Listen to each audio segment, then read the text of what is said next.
All right, here we go. A quick look back in history. December 3rd, 2001. That was when inventor Dean Kamen unveiled the worst kept secret in tech innovation, the Segway.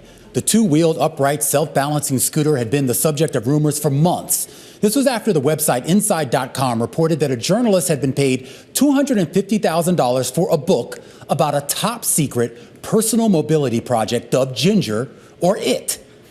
Other news outlets picked up on the story, and well, let's just say things got a bit out of hand. The book proposal quoted luminaries like Steve Jobs, saying Ginger would redefine city planning, venture capitalist John Doerr comparing its significance to the internet, and Jeff Bezos apparently giving a loud honking laugh when the unit was turned on. But nobody saw this thing. So like a lot of the hype, there was a muddling of truth and hope.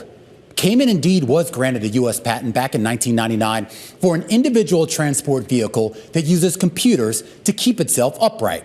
Now, for months, the chatter centered around that rudimentary sketch of the device on the patent application. Who is Ginger? Who is it? Well, finally, we learned. A splashy debut on Good Morning America, Kamen pulled the curtain off the Segway and then headed to a nearby park in Midtown New York, where the news anchors just rolled around in circles for a few minutes.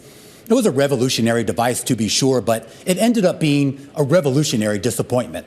The original models had speeds of only up to 10 miles per hour and a range of less than that before the battery died. And a $5,000 price tag didn't help, nor did the bulk and weight of the device, which prevented its use in tight indoor locations like retail shops and restaurants.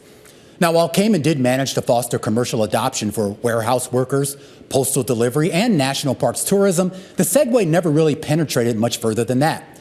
And that brings us to our question of the day. How many of the original Segway PTs have been sold? While Kamen had dreams of millions of people riding the devices, ultimately, just 140,000 were ever delivered over the course of 19 years. The device, of course, would go on to become the butt of jokes, central gags in the hit film Paul Blart Mall Cop and the hit TV show Arrested Development. Also damaging its image were questions about safety.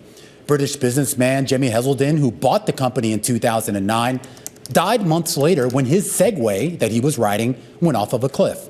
U.S. President George W. Bush was famously caught on camera tumbling off a Segway, and in 2015, you see it there, a cameraman riding a Segway couldn't stop in time before running over world record sprinter Usain Bolt. But that doesn't mean that the Segway was a bad product. It wasn't.